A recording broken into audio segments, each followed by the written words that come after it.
見到未？見到未？撈到未？好啦，我哋開始我哋 Part 3嘅故事啦喎，今日係啦。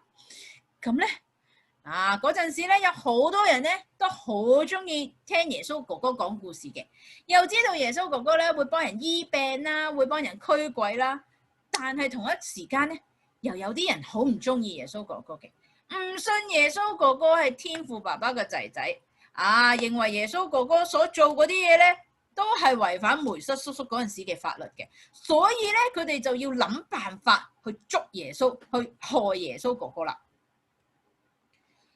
嗰陣時咧，耶穌哥哥有12個門徒，其中有一個門徒，佢個名叫做猶達斯。好，一齊讀一次，猶達斯。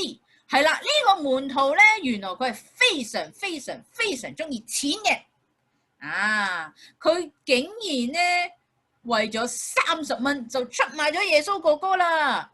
原來當陣時咧，點解啲士兵會知道耶穌哥哥喺革責瑪利園嗰度祈禱嘅咧？原來就係猶達斯呢個門徒收咗人30蚊，就帶咗啲士兵去揾耶穌哥哥，捉耶穌哥哥啦。好啦，跟住咧，當啲士兵捉咗耶穌哥哥之後咧，就將耶穌哥哥帶咗去一個叫做比拉多嘅總督嗰度。但係比拉多咧問耶穌哥哥：你有冇啲咩做錯咗啊？佢查嚟查去，查嚟查去，都發現唔到耶穌哥哥曾經犯過嘅事喎。但係咧嗰陣時咧，側邊嘅人咧不停咁樣大嗌話：釘佢喺十字架，釘佢喺十字架，釘佢喺十字架咁樣喎。好似當日佢哋歡迎耶穌哥哥用樹枝歡迎佢咁樣一樣喎。佢哋嗰陣時就歡迎佢入去耶路撒冷嗰度啦。但係過咗冇幾耐之後咧，佢哋竟然180度轉變，突然之間話要釘死耶穌哥哥喎。好啦，咁比拉多呢個總督冇辦法啦，因為啲人咧係咁話要釘佢咁樣啦，咁啊只好咧，冇辦法之下咧，就將耶穌哥哥咧，見唔見到啲士兵有條好長嘅鞭打耶穌哥哥，又俾佢戴一個好吉嘅刺冠喺個頭上面，等到耶穌哥哥咧身上面有好多又長又深嘅傷痕，而且啲士兵仲喺耶穌哥哥旁邊不停咁樣戲弄耶穌哥哥，佢哋做得啱唔啱啊？請問唔啱啊？係咪啊？最後咧，耶穌哥哥仲孭住一個比佢自己更加大、更加高嘅十字架，要將耶穌哥哥咧釘死喺十字架上面。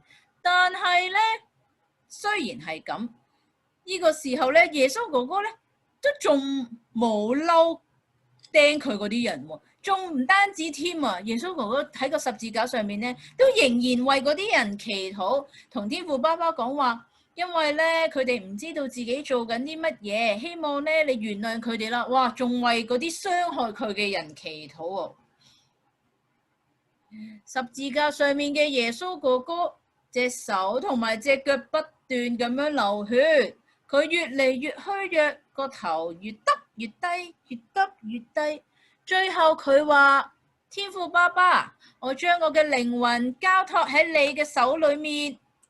跟住就斷咗氣啦。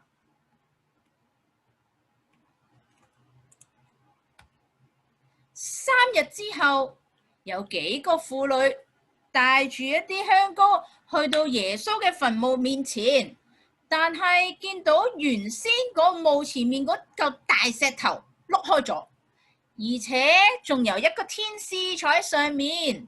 嗰個天使同啲婦女話：你哋唔使驚啊！耶穌哥哥已經復活咗啦，所以你見到個墳墓裏面咧係乜嘢都冇嘅，冇嘢喺裏面嘅。耶穌哥哥都已經唔再喺裏面啦。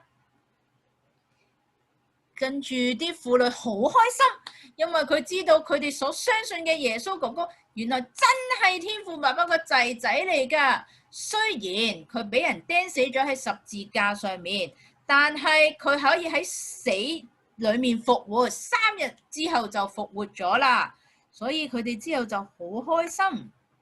好啦。